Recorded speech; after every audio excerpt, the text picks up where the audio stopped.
Welcome back to the Catholic Church, Builder of Civilization.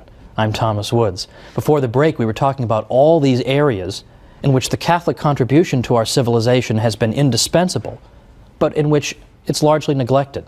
How many of the facts that we've uncovered even up to now are covered in schools on a regular basis? Do I even have to ask that question?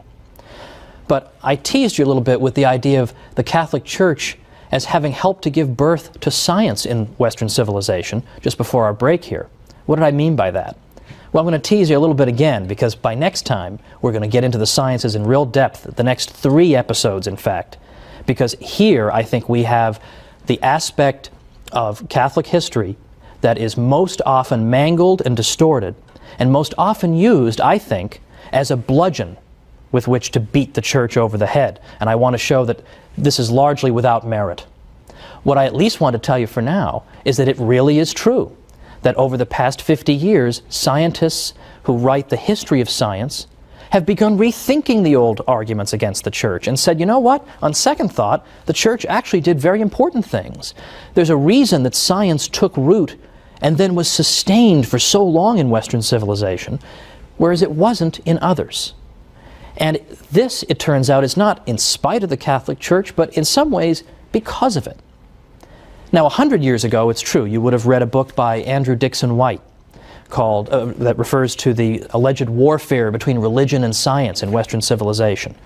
Today, White's book is considered almost laughable among professors. It's so out of date and so ludicrous.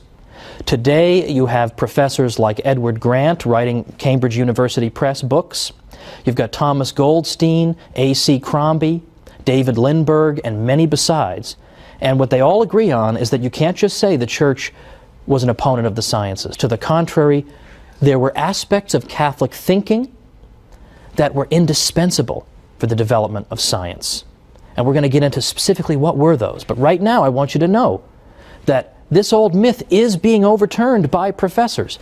Unfortunately, the findings of these professors have not managed to trickle down to the general public yet. This is what we're going to try to do on our series. Let me give you, by the way, an example of a typical story that people have been taught to believe about the Catholic Church, and then consider why it is they so readily believed it when there isn't even a stitch of evidence for it. And here's an example that I think even many people in the viewing audience might have believed, that I myself believed. I have no reason to think otherwise. And that's the idea that Christopher Columbus, when he engaged in his famous voyages, was actually seeking in part to prove that the Earth was not flat, but rather spherical. Now, we've all heard the usual story that Columbus was warned, no, Columbus, no, don't go sailing that far. You're going to fall off the edge of the Earth. Don't you know that? The Earth is a big flat disk, and you're going to fall off the edge and get eaten by dragons, or giant radioactive spiders are going to eat you, something like that.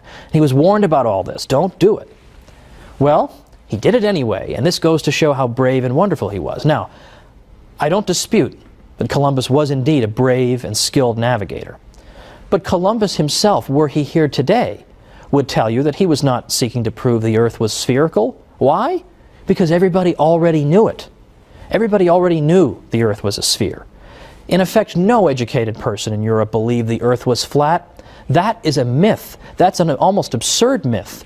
In fact, just try to go back and find anybody in the history of Christendom who believed in a flat Earth. Just look for them. If everybody believed it, that shouldn't be so hard. And yet you can't find any examples. Well, I correct myself. You can find 2 examples of people you've never heard of.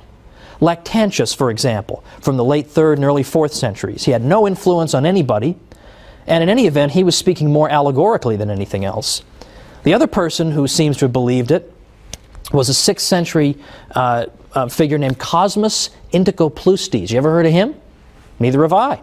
And neither had anybody in Western Europe. Cosmas wrote in Greek. By the time you get to that period of time, hardly anybody in the West speaks Greek. Pope St. Gregory the Great, for instance, who was Pope from 590 to 604, already he doesn't even speak a word of Greek. So hardly anybody could have read Cosmas. He wasn't translated into Latin until 1706. So anybody who may have taught a flat Earth had an audience of about 1 or 2 people, had no influence on anybody. The fact is, everybody understood the Earth was a sphere. The reason people were reluctant to sponsor Columbus wasn't that they were afraid he was going to fall off the edge. The reason they were afraid to do it was that they thought he had very much underestimated the size of that sphere. Columbus was saying, oh, don't worry about it. It's not a very big Earth. I'll just sail right around. I'll be right back. It'll be fine. But they were saying to him, no, the Earth is several times larger than you think it is, and you're just going to starve to death. You're going to sail, and you're going to sail, and you're going to sail, and you're not going to be any land. Well, luckily for Columbus, a couple of continents managed to spring up, quite contrary to his expectation, and thankfully for him and for his crew. But that was why they didn't want him to go. It wasn't because they thought he was going to fall off the edge. Now, I realize that is so much the opposite of what you've been told. You almost think that I must be making this up, right? I'm sure people believed in a flat Earth, but I promise you they didn't. And there's actually a whole book that was written to answer the obvious follow-up question. If nobody believed in a flat Earth, how did this myth ever get started? And the answer comes in a small book by a guy named Jeffrey Burton Russell. He wrote a book called Inventing the Flat Earth. And what he found was that it was a very, very tiny group of intellectuals in the 19th century who gave birth to this myth. And they did it because it made the Catholic Church look ridiculous. Because in the 19th century, there was a lot of debate and dispute with the Church about Darwin and other matters. And the idea was that if we can portray the Church as being so ridiculous that it used to actually teach the Earth was flat, then we can show that she is an utterly contemptible opponent. So they invented this story to cast the Church in an absurd, ridiculous light. I am sure they had no idea the longevity of this myth, that in the 21st century people would still be taught it. I'm sure somewhere in the world right now as I speak, somebody's being taught the stupid Church taught the Earth was flat and brave, heroic Columbus proved them wrong. It just won't go away. But why won't it go away? Why does it have such staying power? And the reason is that it feeds into this Enlightenment stereotype, right? The Catholic Church is stupid, it inhibits progress, it forces us to believe foolish things. Well, that's exactly what we see in the flat Earth myth, isn't it? Who could possibly believe the Earth was flat? The ancient Greeks actually measured the circumference of the Earth. So obviously they knew it was round. How could the foolish Church think anything different? So there's a great example that can easily be overturned. But it hasn't been overturned because it serves a purpose. If you tried to invent some myth today about any famous person you could think of and say that so-and-so believed such and such, it would last for about 3 seconds. But people believe what they are prepared to believe. And people are prepared to believe the worst about the Catholic Church. So the point of the series, the point of the next 12 weeks in which I'll be joining you, is to go after not simply these little myths, but to build up an edifice to show the glories of the Catholic Church. Not simply to say, well, the Church didn't really do this, or the Church wasn't really so bad over here. We're not going to make any progress if our message is, the Catholic Church, not as bad as you thought. We need something a little more vigorous, a little more vigor in our message.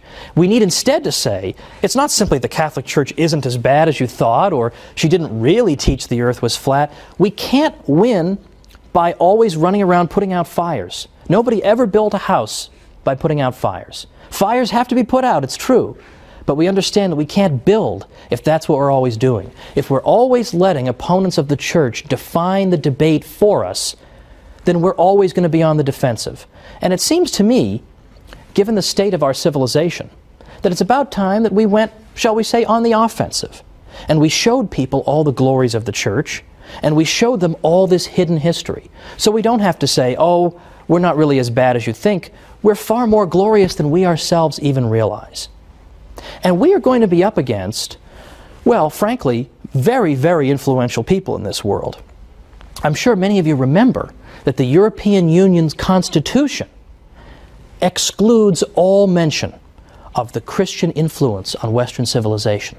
How willfully blind would you have to be, surrounded by cathedrals and religious artwork and the fruits of what the Church has given us? How blind would you have to be not to mention that the Church had a little something to do with building this civilization? No, Instead, the European Union Constitution begins and ends with the idea that Western civilization, that comes to us from ancient Greece and Rome, and then from the Renaissance and the Enlightenment. And that 1,000-year period in between, well, I don't know what was going on. Apparently nothing much. That's the standard view, and that was the standard view many people had up until, as I say, as recently as 50 or 100 years ago. But today, any medieval historian worth his salt knows this is a whole lot of nonsense and would reject it with a laugh. But yet, the architects of the European Union exclude mention of the Church or of Christ from their founding document. It isn't that they're stupid. If it were just a matter of stupidity, that would be easily overcome. We just come back with the facts and that'll be the end of it. It's that they're hostile to the Church. I mean, what could be more obvious than that? Look at what the European Union is up to half the time. Do they seem like pious Catholics, most of these people? They have no interest in spreading the truth about the Church. And that's why we as Catholics are under a particular obligation. We have to learn what we can about our faith. And we have to go and spread it. And we have to go and tell people the real history of the Catholic Church, because if we don't defend ourselves, nobody's going to do it for us. I actually wrote a book called How the Catholic Church Built Western Civilization, because I thought it was about time that we told our story. And that's what I'm going to spend the next 12 episodes doing, is telling our story. But for next time, we're going to start 3 programs on the subject of the Church and science. And you're going to have more ammunition than you're going to know what to do with by the time we're done with the next 3 episodes. Because did you know, for instance, that the Jesuits, the Society of Jesus, did you know that they were so accomplished in the sciences that right now 35 craters on the moon are named after Jesuit scientists? Did you know that 1 out of 20 of the greatest mathematicians who ever lived belonged to the Society of Jesus? Or that the Jesuits helped to found and then became the greatest practitioners of the study of earthquakes, seismology. And we can go on and on and on. Atomic theory, the study of ancient Egypt, the study of physics, and I can go on and on. There are so many ways in which the Catholic Church contributed to the sciences. So join me next time for the Catholic Church, Builder of Civilization.